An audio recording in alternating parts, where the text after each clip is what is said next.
First thing you want to do before polishing your nails is to stir the bottle, and you always want to roll, not shake. Shaking creates air bubbles, where rolling will just stir it up nice and thin it out a little bit. All right. So first step when applying. Yeah, what are you doing there with the brush? Just making sure my brush isn't full of polish so that I get too much polish on the nail plate and end up getting it all over the skin. So I'm just kind of going back and forth at the top to just get just enough on one side. And then I'm gonna, taking just a corner of my brush, I'm gonna just fan across the free edge, which is what we call the very tip of your nail. And then we'll, starting in the back, kind of slide back, fan out my brush a little bit so I get a nice straight line in the back, and then pull forward. And how many strokes do you want to do? Well, most nails you can do about 3, but there's really no hard fast rule on how many. As long as you're getting all the layers or all the strokes to be thin and even on the nail plate.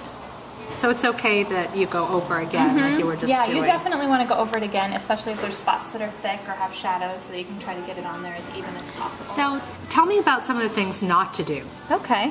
One thing you don't want to do is have too much polish on your brush so that it goes on kind of thick and goopy. Another thing is to not apply it onto the cuticle area. So a lot of people think that getting their polish all the way to the back is better, but it's actually worse to get it up on the cuticle, because as it grows out, it's going to peel back there and separate from the cuticle and then cause chipping. You also don't want to not do the free edge because it's very important for your manicure to last the longest if you get that edge of your nail as well, so because that'll be the first place it'll chip. So I always goop on too much polish. What do you do if you do that? How do you prevent that? Just getting the most of the polish out of your brush, starting with less is more, and then going back over the nail if you need to with long strokes. So not doing a bunch of little strokes where you're going to get it really thick, but just long strokes where you can kind of pull the polish forward and make sure it's nice and thin.